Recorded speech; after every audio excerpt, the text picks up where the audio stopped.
La gastroscopie est un examen qui sert à mettre en évidence des anomalies de l'œsophage, de l'estomac et du duodénum.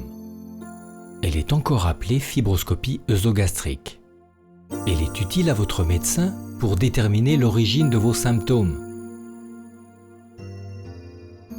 Avant l'examen, il n'y a pas grand-chose à faire. Il faut simplement être à jeun, bien à jeun, c'est-à-dire ne pas manger, ne pas fumer, ne pas boire durant les 6 premières heures qui précèdent l'examen. Dans près de 90% des cas, sinon un peu plus, l'examen se fait au cabinet. Dans certains cas, en général c'est moins de 10% des cas, l'examen est fait sous anesthésie générale et c'est pratique dans ces cas-là au bloc opératoire, avec l'assistance d'un anesthésiste bien entendu. Le plus souvent, vous êtes installé, couché sur le côté gauche. L'examen utilise un appareil souple et fin, appelé endoscope, qui est introduit par la bouche ou par le nez. L'appareil descend tout le long de l'œsophage, arrive dans l'estomac et va jusqu'au duodénum. Un dispositif est mis dans la bouche de la personne qu'on appelle cale-dent. Donc, ces cale-dents permet au médecin de faire coulisser l'appareil et à la personne qui a l'examen de pouvoir respirer correctement, mais aussi de laisser couler les sécrétions qui sont dans la bouche, si vous voulez, les sécrétions buccales. Pendant l'examen, de l'air est insufflé pour déplisser les parois. Ceci peut vous occasionner des renvois d'air. Des prélèvements, encore appelés biopsies, sont réalisés si votre médecin le juge nécessaire. Ces prélèvements de tissu seront étudiés au microscope. Entre chaque patient et suivant la réglementation en vigueur, l'endoscope est désinfecté et les accessoires utilisés sont soit détruits, soit stérilisés.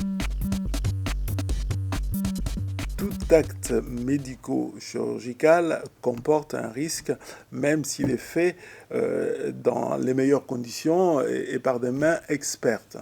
Concernant la gastroscopie, ces risques, ou ces complications plus exactement, sont, je dirais, très exceptionnelles. Très exceptionnelles.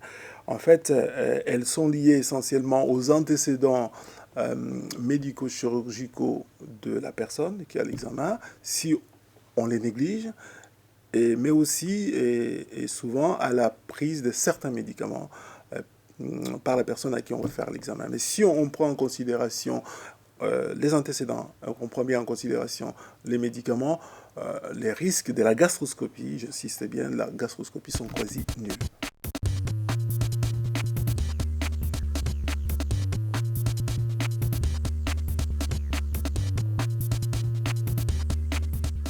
Alors, les indications de l'examen sont multiples, bien entendu.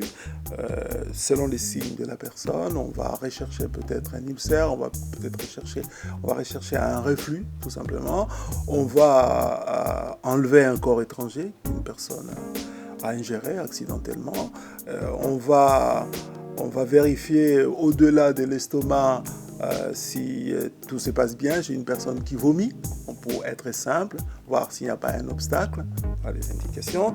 Alors, il y a les côtés thérapeutiques où on va enlever un polype, où on va arrêter une hémorragie, où on va placer une prothèse parce que il y a un obstacle au niveau de l'écoulement de la bile et qu'il faut mettre une prothèse ou aller drainer la voie biliaire. Voilà un exemple d'indication pour cet examen. Bien entendu, j'insiste sur le fait que certaines de ces indications nécessitent une anesthésie générale, alors que d'autres se feront simplement sous anesthésie oropharyngée au cabinet.